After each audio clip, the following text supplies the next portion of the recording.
everyone. Welcome back to Leadership Talks for Emerging Leaders. Leadership Talks is a podcast hosted by Leadership Card, a leadership coaching training organization.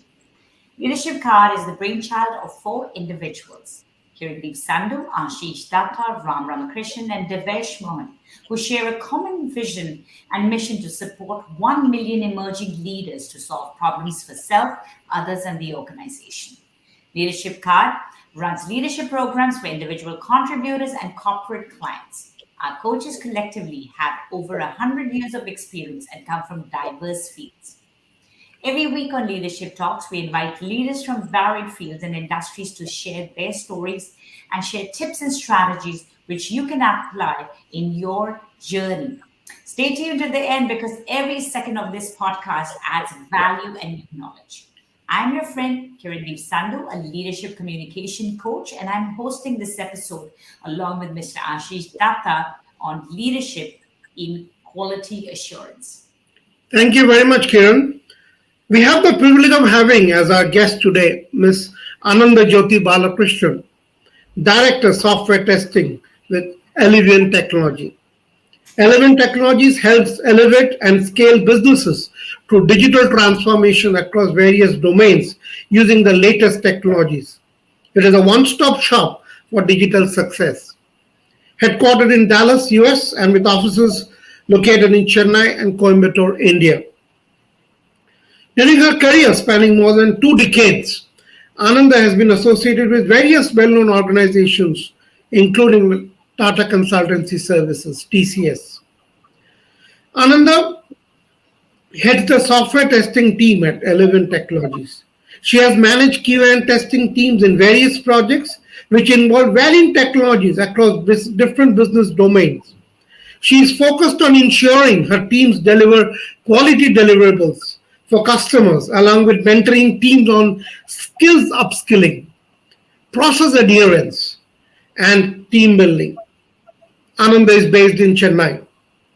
She has other interests as well that include astrology, psychology, and she also does crotchets. I hope I have pronounced it right, to relax and improve her concentration. Welcome to our show, Ananda. Thank you so much for being with us today. A pleasure indeed.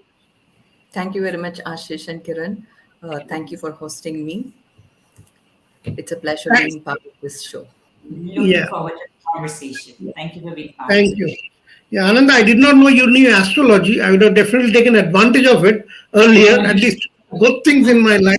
But anyway, I'm very interested to know about the relaxation and the concentration techniques that you used. How does it relax you? And we know for leadership that's very important to be relaxed. And tell us a little more about this. And I'm sorry if I mispronounced the name. Tell us a little more. Crocheting, yeah. So actually, a few friends from my college, they were very good at artwork, and they were doing drawing, painting. And one of my friends, she used to spend every day 15-20 minutes just to draw and paint, quick sketches. And she used to say that that used to be her stress buster and a good relaxation for her. So what she used to do is that she wanted to share that journey with us and was kind of inspiring us and mentoring members who were really interested to get into this artwork. So that's how a few friends, we joined together and said, okay, we have a creative art groups. Either we draw, we paint, share it. I also tried my hands on drawing and painting, but I found that that was not my cup of tea. I was not able to instead of getting relaxation, I was at times getting more stressed. So I thought probably that's not my forte. And one more friend was very good at crocheting, and she kind of introduced me to crocheting. And that's how I started to do crocheting. So basically the idea was to kind of do something which is apart from our core profession. So we are able to relax as well as we are able to learn from it. And one of the key takeaways for me while doing crocheting is that it's more of, you have only few crocheting patterns, but it's all about the different counts that you do with those patterns that you're able to get an end product. So the end product could either be a hat, it could be a tea coaster, it could be a basket, It could be like a pumpkin, whatever we want, we can do. But it's all about ensuring we stay concentrated so that we are keeping track of that counts, because each pattern follows a count. So, and if we miss that count, every iteration we need to keep checking if the counts are correct. And I also try to do, like, every iteration I see that, okay, if my counts are correct, so I'm able to get the right end product. And in case my I have missed on the count or gone one count or two counts extra, I can undo and redo the same again. But if I have kind of not done that checking every iteration, what happens is that I would have kind of gone a lot more deviated, and the pattern would go kind of distorted. At this point, if I'm really an expert, I can do one thing. Using that distorted pattern, I can be more innovative and still make up for the lost patterns, and still ensure that the end product is the same, right? So these were the key learnings which I had from crocheting. So I think one is, it is always better that I stay focused and ensure that I am going through with the counts, and so that my pattern is correct and my end product is right. Or the second option is that, okay, I keep checking every time. I'm concentrated, but at times I can lose focus. But keep checking every iteration. If there are mistakes, undo, redo, and go. I'm going to lose some time. And third one is only for experts, that I need to really come up with something innovative. So I can look like, okay, I've done this on purpose to miss certain counts, but still the end product is good. So this has been definitely a good relaxation, because I'm able to see the end product and I'm able to use it, right? And at the end of the day, like, okay, we have spent our effort on something, and when you see that is transformed into a end product, that kind of gives a lot of motivation. And I feel this has been my good stress buster, as well as ways of how I could put myself focused onto I was something. thinking about it, Ananda, from the point of view of a leader's journey. We Mhm. start by concentrating and focusing, and as we get more experienced as a leader, we Mhm. can actually solve complicated, distorted problems into Correct. something more innovative. So I think that the way you've talked about the crochet journey is actually the leader of someone who is slightly more less experienced versus as we go forward in that journey, we become more experienced to handling the challenges and switching the way. That was Correct. really well Exactly. put. Very, Yes. very Exactly. interesting. I think that's a takeaway both for me as well as all the leaders. How, because there's a lot of, you learn to focus, you learn to Correct. innovate when you deviate, and of course it relaxes the mind, to work under pressure. Very interesting, Ananda. Mhm. Definitely. Another point, like to say, which I've observed about you, is that you're very focused about QA. Yes. QA is something I think when I came to the industry, it was more a stepmotherly treatment. It was only testing as QA. But you've always been focused to building, not testing, to doing much more to what is QA. What really got you interested in QA as an area where you can lead? Okay. So I started my career with TCS, and as part of being a big organization, I had the opportunity to be part of different teams, right? So different phases of the development life cycle. So I was doing development. It was a big team. Then I was part of a big requirements gathering team. That was a huge team. And then I was also part of a team which was doing testing. At that point in time, it was only integration testing that I was responsible for. So I had kind of had the opportunity to play different roles within the development life cycle. And at that time, probably I was also thinking probably it's the developer who's having the more hands-on kind of thing. But when I moved to Canada, right? So my first job was on trying to do automation for a travel insurance domain application.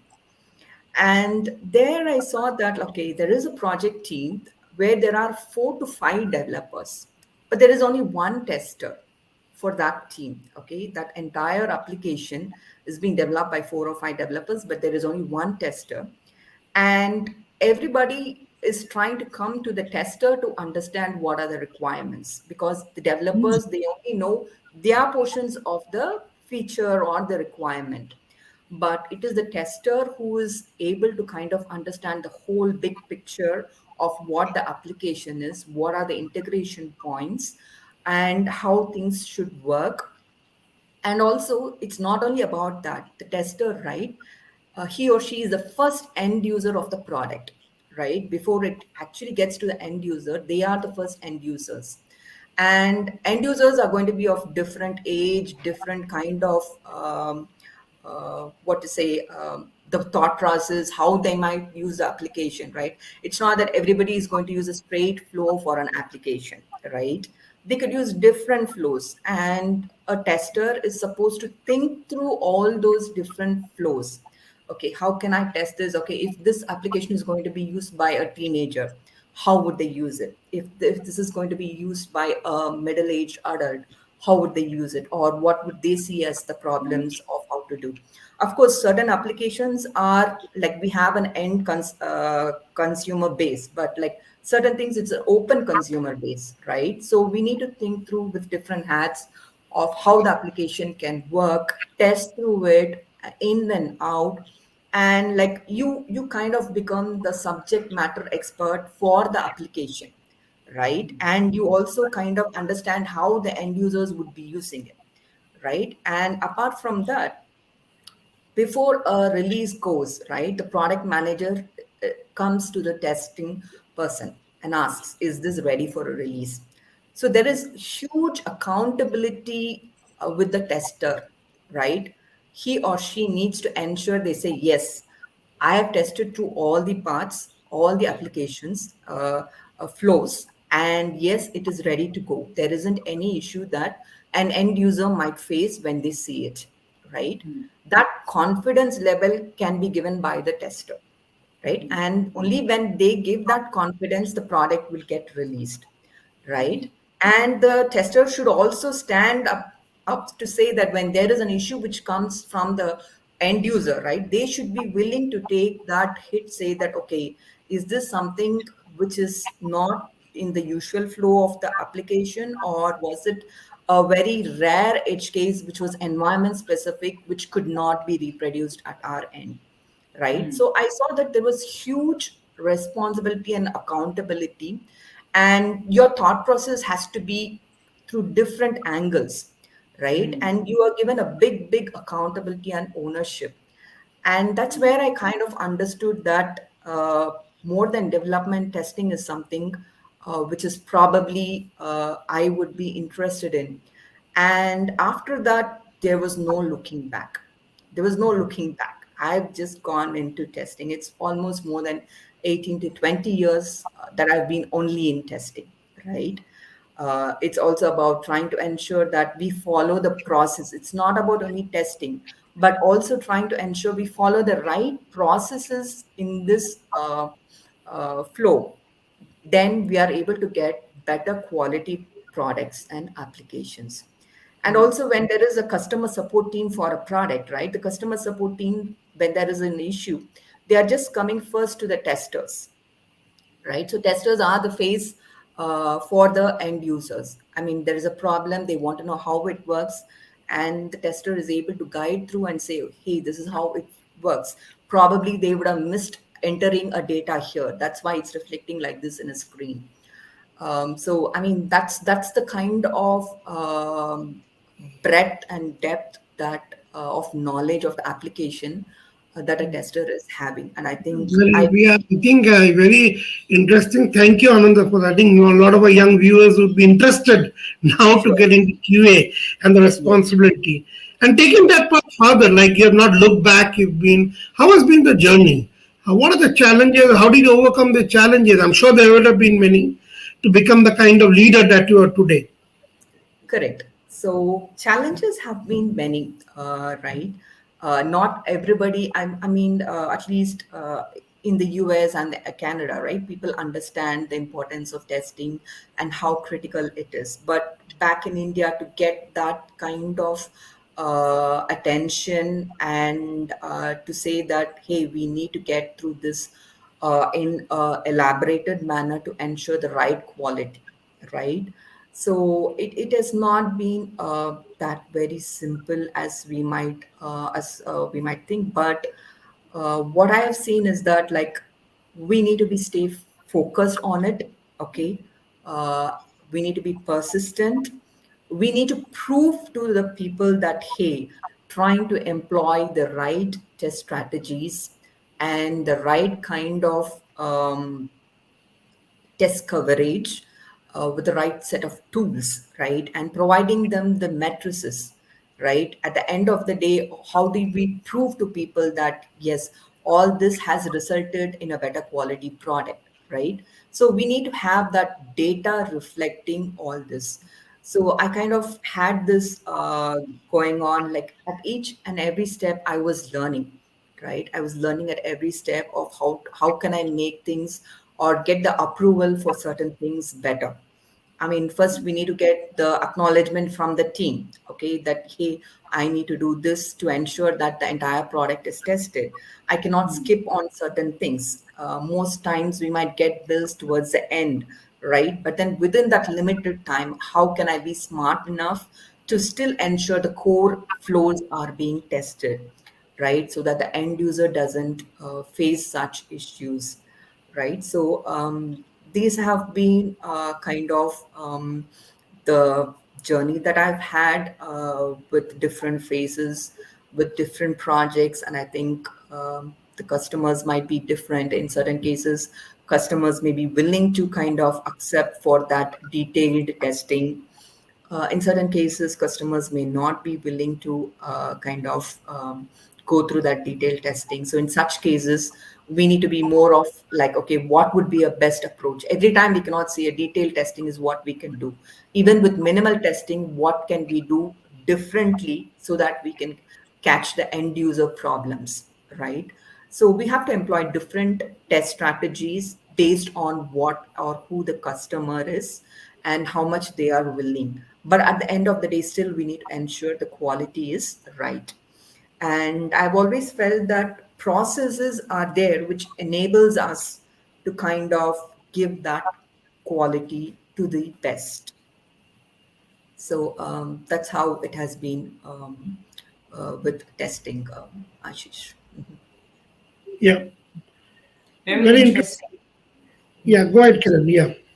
In fact, Anand, I have a follow up question on this because you've talked about your challenges. You've been telling us so much about testing. I'm sure, along with me, a lot of our listeners are going to be really understanding the difference between testing and development and now making probably rethinking about what choices they want to be.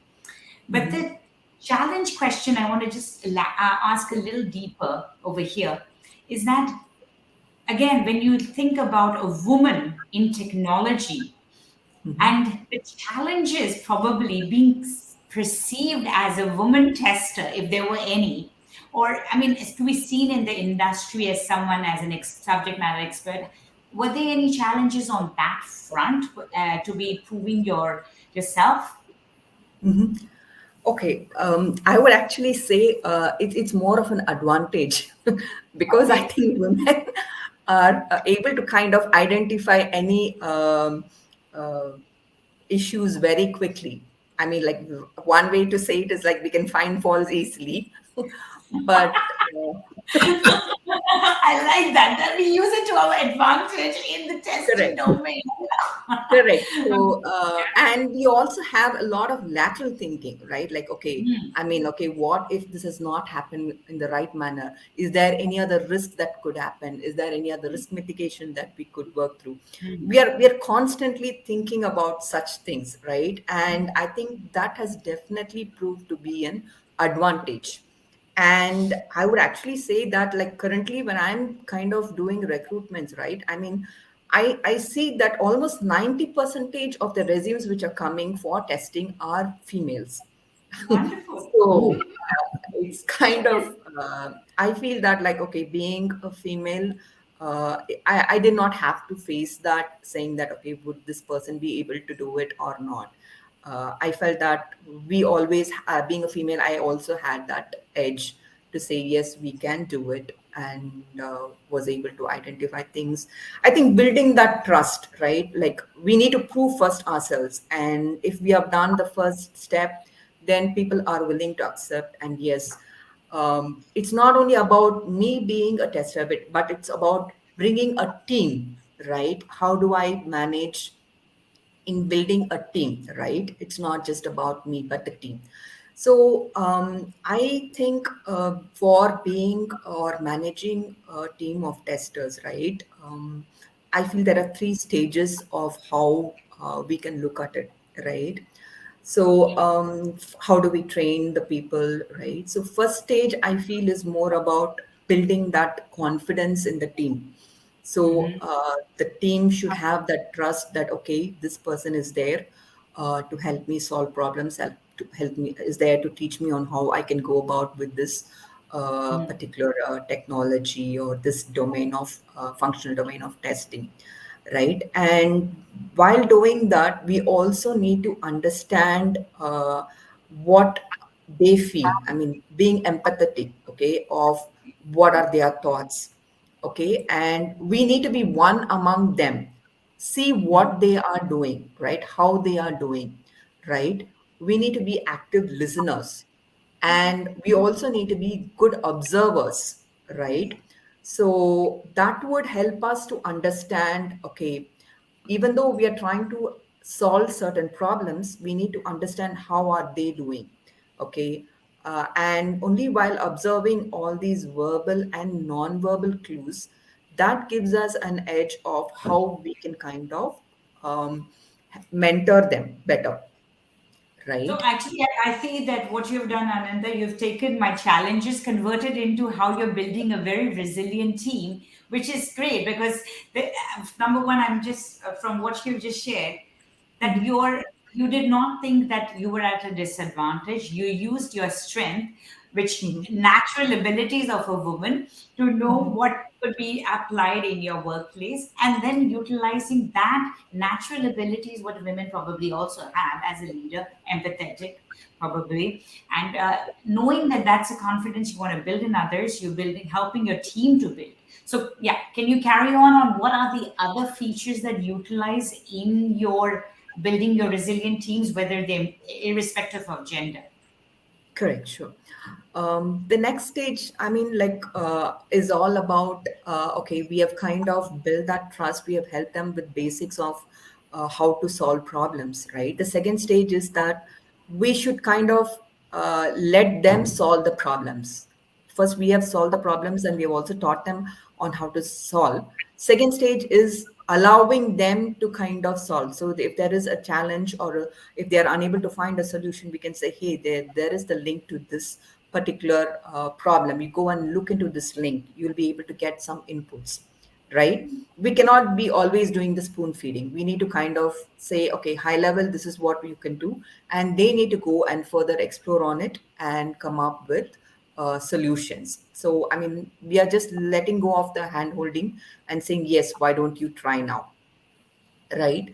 And during this stage I feel that, like, many members have kind of gone beyond what we expected out of them, right? They have been able to come up with many more innovative solutions, and there is a big learning for them as well, which is very, very good. And I think that's the stage where we feel that, okay, you have let go of them, so they are able to go and solve their own problems and get back to you. And still, if there are any areas that we need to help them, we can definitely help them. That's about the stage two. But the third stage is about, okay, so now they are in a stage where they feel that they are competent enough to kind of handle the problems and challenges.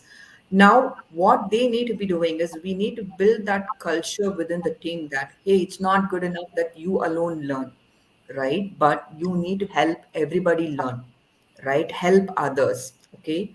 So we all learn and grow as a team, right? So that culture of sharing the knowledge and skills, their experience, and leaning upon each other for support, right? That's something which is very, very essential if we need to grow as a team, that resilient team, right? Which kind of still stands apart as a team. So and this is also one thing where about that they are trying to bring the or mold the next level of leaders, right? So I mean, Right. okay, so it's not just about me. Now I need to ensure that after me there is somebody who's able to take it up to the next level, Yeah. Yeah. and we need to build that what you say hierarchy of the next level set of leaders. So that's the stage 3 where we are trying to say, okay, it's not about you. You need to help others, care for others, learn along with others, and grow support. So that's how I see the leadership journey is about from stage 1 to stage 2 to stage 3. And I think the stage 3 is where you feel that, okay, confident that there are multiple leaders within the team that you have kind of brought about again and again. For all this, it's very important that one understands the strengths and weakness of each person, right? uh, the strength of a particular person may be different from that of the other. So we need to ensure that we kind of work on, I mean, or give them opportunities where they can contribute on their strengths, right? And at the same time, we need to subtly say that, hey, these are the areas that we would want you to improve if you would want to get to the next level, right? That also has to happen, right? So we need to do it very carefully and ensure the person is able to kind of grow on all aspects. So that's the learning. And one thing which I've always kind of followed is that the leadership, there are many multiple leadership quotes, but one of the things that I have kind of followed is leadership is not about being in charge, but leadership is about taking care of those in charge. This is by Simon Sinek, and this quote is something which has always stuck to me, and I always follow this. The more you care about your team and the people, I think the better they are going to be coming as better leaders as well. Thank you so And much. Ashish, would you like to ask the last question as we're near the Yeah, we're show? coming to the end of the show. So, Ananda, my last question to you is, a lot of things are said what leaders should do. correct. But from the point of view of the young leaders who are now coming in, or people who are going to be leaders in future, what would be your main three messages to them? What is expected from their side? Okay.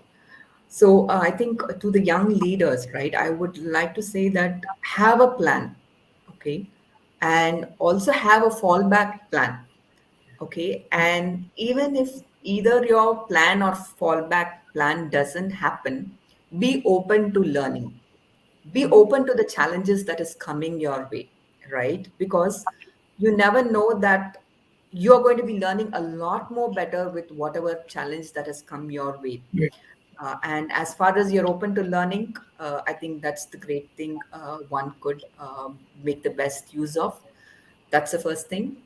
The second thing is that I would say that learn from every opportunity and everybody, right? I mean, it's not that I need to learn something only from a leadership guru or only from somebody who's very high in a position in a profession. No, I mean, we can learn from everybody, like even the small kids, your house helpers, right? There are so many things. Look at every opportunity to learn. And also, not just learn, but learn, unlearn, and learn. There are certain cases we might have to unlearn certain things and learn the new things. That is adapting ourselves to the various challenges that is happening based on the various situations. I think COVID was something which we never thought about, right? But then, like, we had to kind of manage that challenge as well, right? So, I mean, there was a certain level of unlearning and learning as well happening during that Absolutely. phase. So, young leaders need to ensure that they are kind of open to learning and I learning. have a major takeaway today from today's session, Ananda. I would say leadership is like learning the art of crochet. As a team member, first of all, as the person who is the expert shows it to the team, which is the stage one, right? Mhm. And then in stage two, you get them to start doing it. And in Mhm. stage three, when you become competent, you have to have that culture that it's not only me, let everybody, let's learn together and share this new knowledge with other people.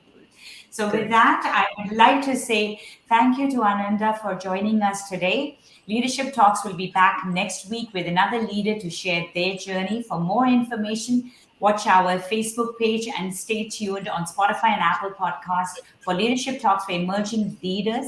This is Kiran, Ashish, and Ananda signing off. Till we meet you next week, same time. As till then, goodbye. Thank you. Thank you, everyone.